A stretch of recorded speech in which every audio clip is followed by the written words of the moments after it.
जय जगन्नाथ दर्शक बंधु बंधुगण गोटे मूषाटे आम घर को आसिकी आमर जो परिवा फल धान फान थुआई घरे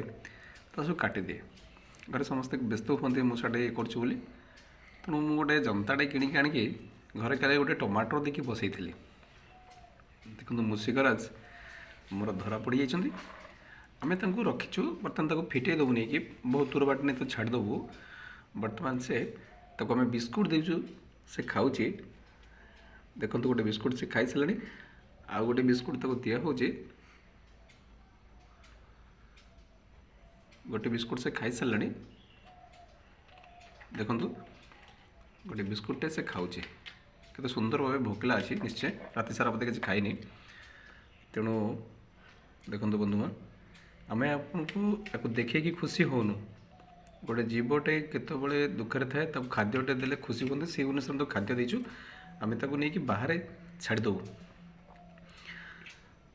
तेणु जदि केवे आपणकर मूषा एमती घरे करुँच मारतु ना एमती जनतार धरतु बहुत दूर नहीं छाड़ी दिखाँ गोटे खावा दिंतु कारण आप जानते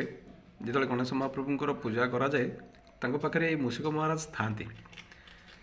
तेणु आम जो मूषिकराज को पूजा करूँ ताको मारिबा बिल्कुल ठीक नुह कि जेहेतु खेती करुले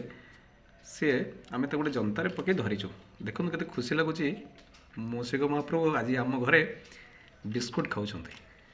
आम कि समय पर नहीं बाहर खोली देकी छाड़ देकी आसबू जदि आपण मानकर केबे एमती मूषा हैरान करती ताले एमती जनतार धरी बाहर छाड़ देकी आसबे महाप्रभु गणेश महाप्रभु आपणकर निश्चय मंगल करेंगे रहिलु जय जगन्नाथ देखो से आराम से खाऊँ आम कथा को भी शुणुची खुशी भी लगुच आमको चाहिए देखो केमती देखो आ मो पुओ झील भी मजा नौ तार देखो सामने समस्ते बसिकी सामने बसिकी बसिकी मजा नौ मो पुओ भी मजा नौ मूषा पाखे सेठी भी मो झी बसी से मैंने देखुं बहुत खुशी भी होती कारण एत बड़ मूषा को एत पाखे के कि देखिपारती से देखिए देखूँ मो पुओ मो झी देख डरी गला टे हेलो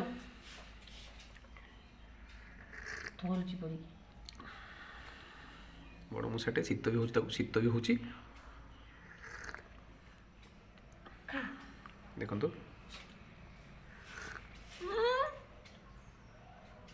देखो से कितना आराम से खाऊे कहलु आम नहीं छाड़ दे जीवु जो आम खोलिकी फिटेबू आम आ गोटे भिड निश्चय करूँ आपण मैंने देखिए कितने खुशी लगे जो आम फिटेबा ना कौन बंधु मु ठीक कहली ना रही जय जगन्नाथ।